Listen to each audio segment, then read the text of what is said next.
สวัสดีครับมื้อนี้หมารวยพามาตามในทางของนาสิทธิ์นะครับเขามาแล้ว4งวดซ้อนนะครับล่าสุดนี้เพิ่นให้มาแล้วฝันว่าคนมาบอกเลขนะครับบนล่างแยกกันชัดเจนเลยงวดนี้ห้ามพลาดนะครับงวดนี้เป็นงวดที่5ไปติดตามกันเลยครับ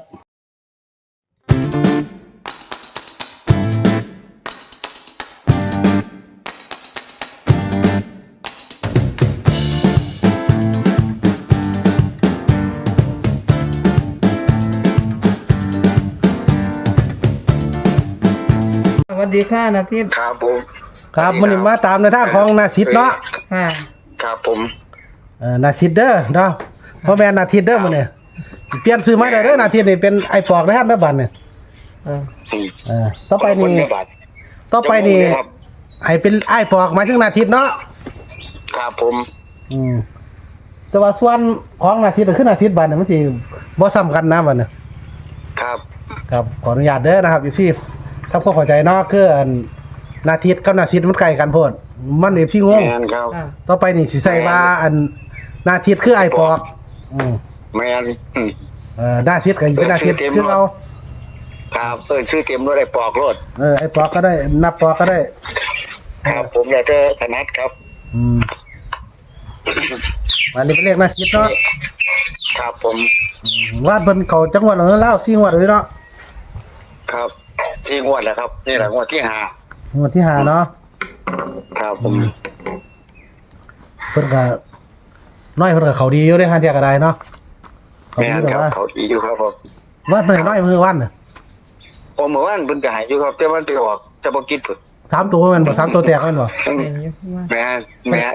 เพิ่นให้ตัวใด อ เหรอ อกเฉพาะกิจครับเพิ่นให้219ครับ โอ้มันออก6 291 612 มันออก612แทนเนาะ ไม่เห็นครับ กับหัวเนาะ ครับ ไปบ้านบอกว่าจะส่งจะท่านเลยเด้อ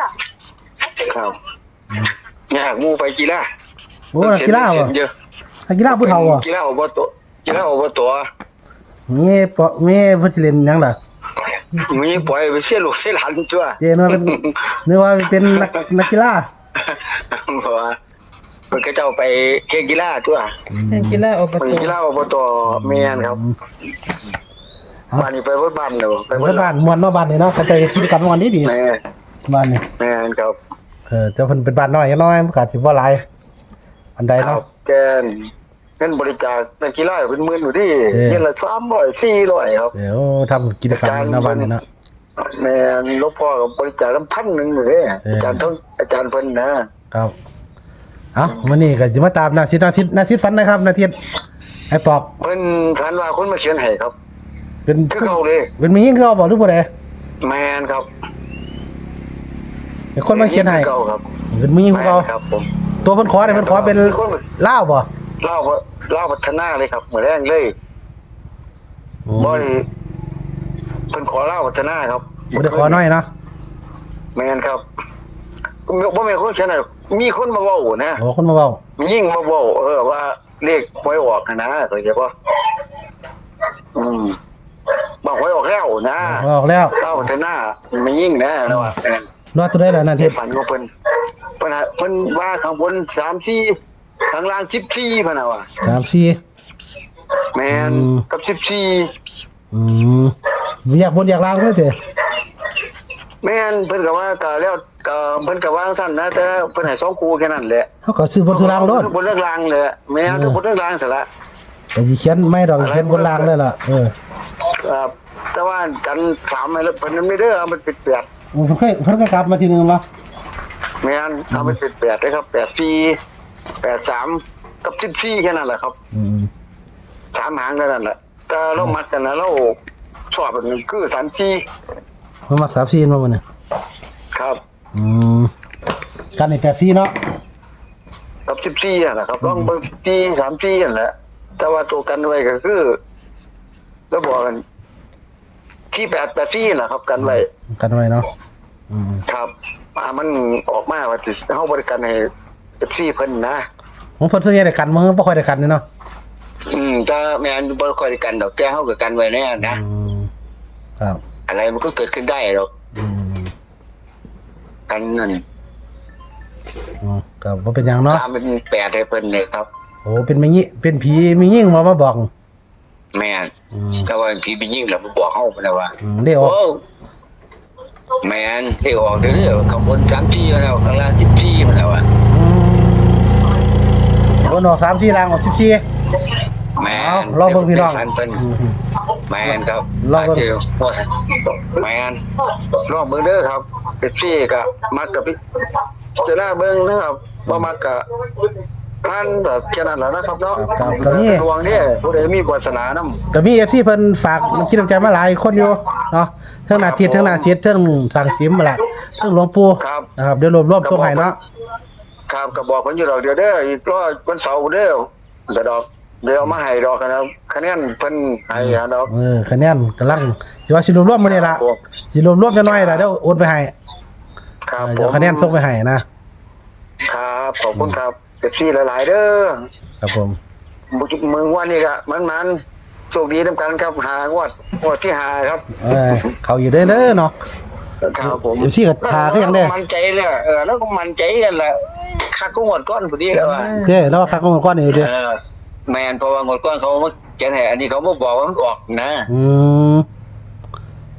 เลขบน34เลขล่าง14เนาะแต่ก็ซื้อทั้งล่างทั้งบนล่ะพี่น้องอย่าไปปักคักหลาย ไปจะไปปักคักเลยครับว่าเพิ่นบอกบน3ทีปัดออกมาโอ้ยบ่ซื้อเพิ่นบอกสมมุติมันมาออกล่าง3-4โอ้ยบ่ได้ซื้อนี่เข้าใจบ่ เสียดายเนาะ 2ปองนี่ครับแม่นเลข2 คูณ กับ2คูเด้ครับกับตัวกันคือ4884แหละครับ ครับ กั นาน เสีย ไว้ FC ก็ทาคักอยู่เด้นาเสียก็ได้ ครับผม จอมหน้าจอมหลังอยู่นั่นได้เนาะซั่นน่ะ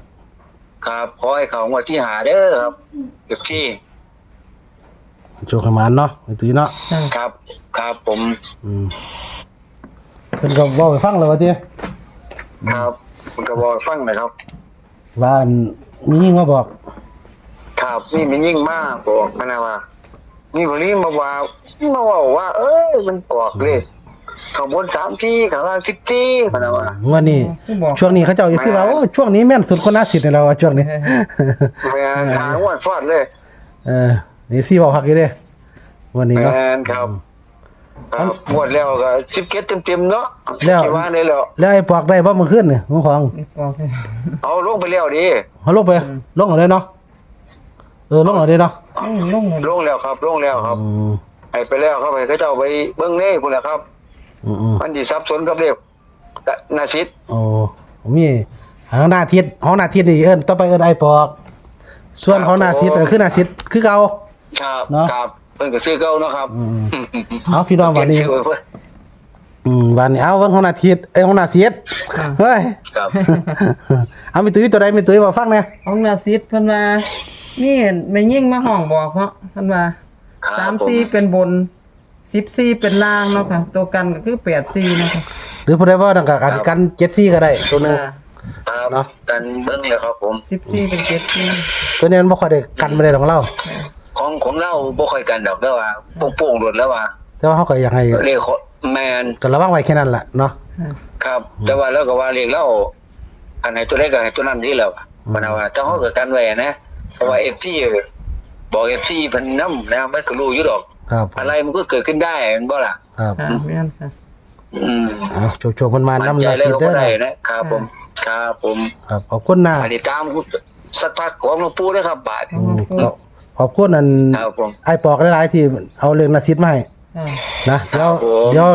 คะแนนให้รวบรวมโอนไปให้เนาะ ค่ะ ครับผม ครับสวัสดีครับ ขอบคุณครับสวัสดีครับ